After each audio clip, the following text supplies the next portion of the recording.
की गरिमा भी बनी रहे और देश के आवश्यक कामों को जो गति देनी चाहिए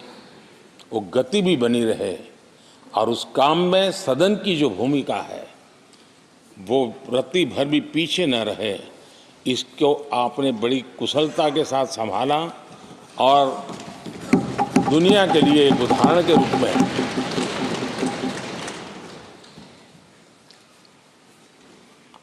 आदरणीय सभापति जी, मैं माननीय सांसदों का भी इस बात के लिए आज एक बार आभार व्यक्त करना चाहता हूं कि उस कालखंड में देश की आवश्यकताओं को देखते हुए सांसद निधि छोड़ने का प्रस्ताव माननीय सांसदों के सामने रखा और एक पल के विलंब के बिना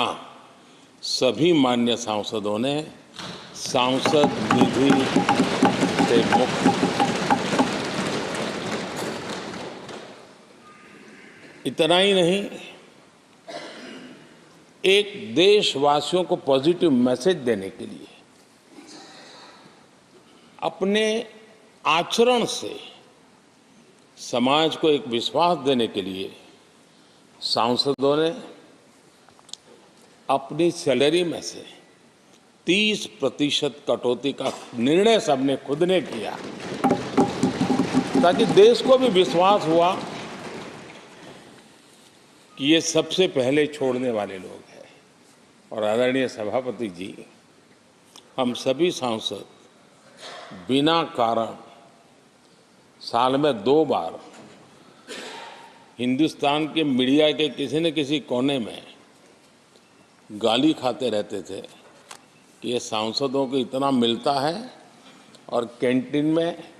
इतने में खाते हैं, बाहर इतने में मिलता है, कैंटीन में इतने में मिलता है, बाहर यानी पता नहीं बाहर नोट लिए जाते थे। आपने निर्णय किया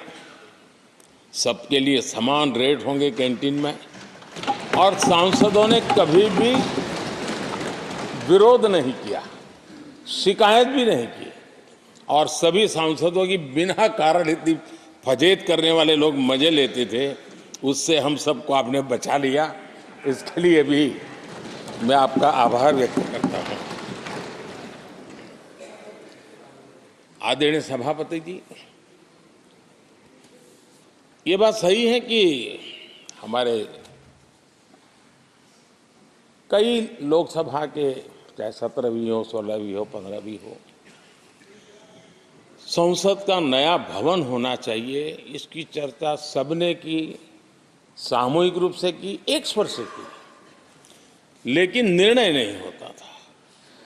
ये आपका नेतृत्व है जिसने निर्णय किया, चीज़ों को आगे बढ़ाया, सरकार के साथ अनेक मीटिंगें की और उसी का परिणाम है कि आज देश को ये नया संसद भवन प्राप्त हुआ है।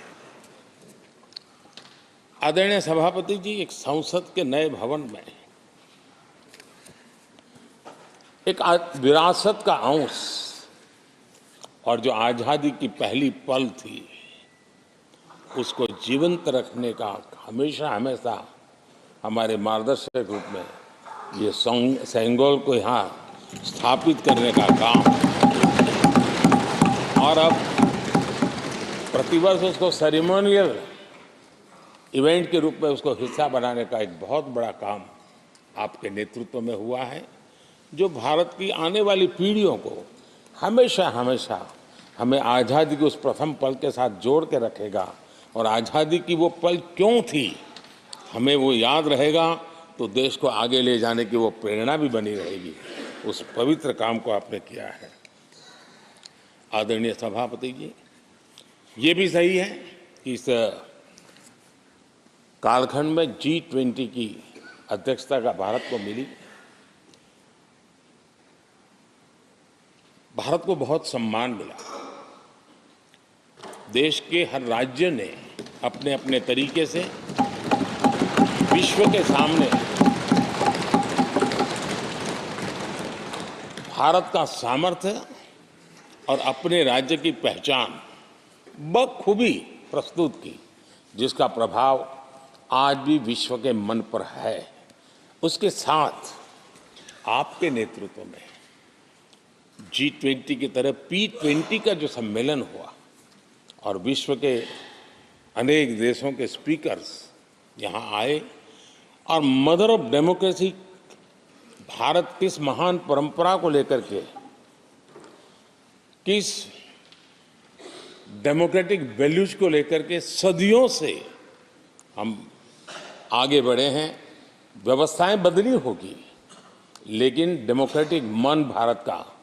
हमेशा बना रहा है। उस बात को आपने विश्व के स्पीकर्स के सामने बखूबी प्रस्तुत की और भारत को लोकतांत्रिक व्यवस्थाओं में भी एक प्रतिष्ठा प्राप्त कराने का काम आपके नेतृत्व में हुआ। आदरणीय सभापति जी, मैं एक बात के लिए आपका विशेष अभिनंदन करना चाहता हूं। शायद हमारे सभी माननीय सांसदों का और मीडिया का भी उस तरफ ध्यान नहीं गया है। हम संविधान सदन जिसको कहते हैं, जो पुरानी संसद, जिसमें महापुरुषों के जन्म जयंती निमित्त उनकी प्रतिमा को पुष्प चढ़ाने के लिए हम लोग एकत्र आते हैं, लेकिन वो एक 10 मिनट का इवेंट होता था और चले जाते थे। आपने देश भर में इन महापुरुषों के लिए वक्तृत्व स्पर्धा, निबंध स्पर्धा का एक अभियान चलाया। उसमें से जो बेस्ट ऑरेटर होते थे और बेस्ट एसेज होते थे, हर राज्य से 2-2 बालक उस दिन दिल्ली आते थे और उस महापुरुष की जन्म जयंती के समय, पुष्प वर्षा के समय वो मौजूद रहते थे, देश के नेताओं को, और बाद में वो पूरा दिन भर रह करके उस पर अपना व्याख्यान देते थे। वे दिल्ली के अन्य स्थान पर जाते थे, वो सांसद की गतिविधियों को समझते थे। यानी आपने ये निरंतर प्रक्रिया चला करके देश के लाखों विद्यार्थियों को भारत की संसदीय परंपरा से जोड़ने का बहुत बड़ा काम किया और ये परंपरा ये आपके खाते में रहेगी और आने वाले समय में हर कोई बड़े गौरव के साथ इस परंपरा को आगे बढ़ाएगा। मैं इसके लिए भी आपका अभिनंदन करता हूं। आदरणीय अध्यक्ष जी, संसद की लाइब्रेरी जिसको उपयोग करना चाहिए वो कितना कर पाते थे वो तो मैं नहीं कह सकता हूं, लेकिन आपने उसके दरवाजे सामान्य व्यक्ति के लिए खोल दिए। ज्ञान का ये खजाना, परंपराओं की विरासत, उसको आपने जन सामान्य के